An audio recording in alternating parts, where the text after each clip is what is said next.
No, I listened to the audio as well, Anthony. And, you know, my first thought was it's too bad that these young ladies aren't just more concerned about what actually happened in the courts. I mean, if they would think outside of their political agenda, they see the fact that I was tried for a criminal matter inside of a civil courtroom. Insurrection is a very egregious criminal matter, and if I was guilty of insurrection, I should have been charged in my criminal case in Washington, D.C., where I was acquitted of disorderly conduct, you know, and convicted of trespass, which is right now, any day I'm going to hear back on my appeal, and I'm really hoping and praying that I can get that trespass conviction overturned. But, you know, instead, they just reaffirm what happened to me by pointing out how I appealed to the New Mexico Supreme Court, and it's rejected by the U.S. Supreme Court, and now I'm barred from office. But it's a shame that they don't just go back to the very start of it and say it never should have happened. The trial never should have happened.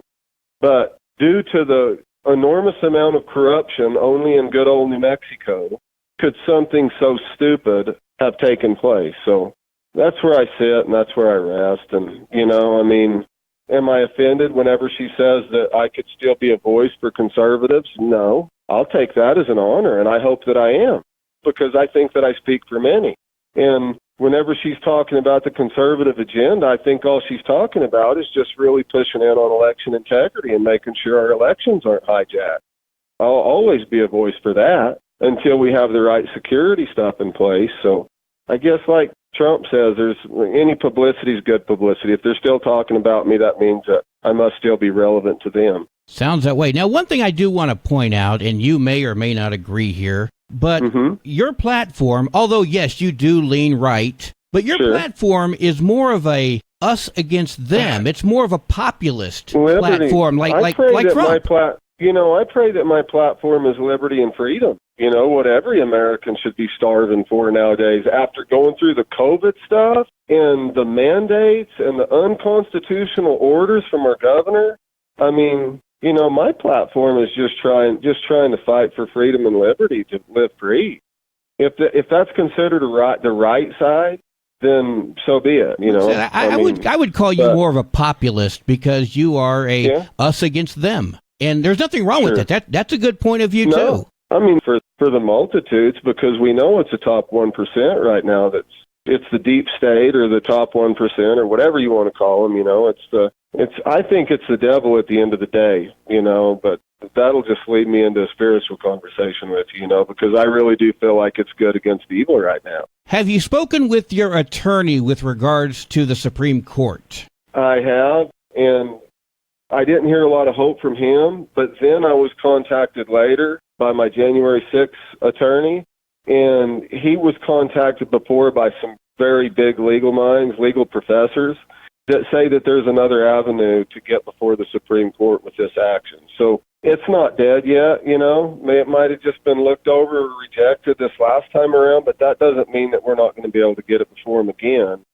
And I think that that's the only solution, Anthony, because if this deal rests and what they did to me sets legal precedents, that means you can take a radical Democrat judge on a bench trial and file a lawsuit against somebody and just make sure you get them before the right judge in the right county, which they did me, Santa Fe, and you can remove elected officials from office, which allows the radical Democrat governor of New Mexico to hand select my replacement, who she thinks should represent the people of Otero County.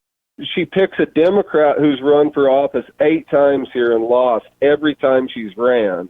That's who the governor puts in my seat. So she rubbed a lot of salt in her wound out here, but I know that justice is coming, and I feel like, anyways, I think, you know, there's so much corruption right now, and the courts are so weaponized that when November rolls around, we're going to have a big win. That's when the verdict of the people's court's going to come in, is in November, I believe, as long as they don't steal the election again, which is a big concern. One last question. There are rumblings. I've got a few messages here, and we also got them on our online site, alamogordotownnews.com, where people are suggesting, you have suggested, you are going to be a possible vice president. And I've never heard you say that. But since it's going around, let me give you an opportunity to address it. Are you considering? Are you on the short list to become the VP? You know what? It should be every politician's dream to be considered in an executive office. And, if I am, that's still a mystery. I believe that it could be a possibility. Let's not forget I did sit down at the Resolute desk with him in the Oval Office, So, if I get garnished enough of the president's respect to be invited into the Oval Office to sit down with him at his desk, who's to say I couldn't be on a short list, I've been down on the people's level for a long time, I know what it's like to try to run a restaurant and survive. I know what it's like to try to get through this world right now, and I have a political track record, it's not like I've never served in office. You can look at my record at Otero County, and I think it's A+. It should be for a conservative political record. So, you know what? God only knows. What possibilities could be in the future, but if I do remain in politics, as I've stated before, I do want to go to the federal level, and the only reason why is just to try to bring relief and representation back to local leaders, local leadership, revive our republic, and make America great again. I'm on that ticket.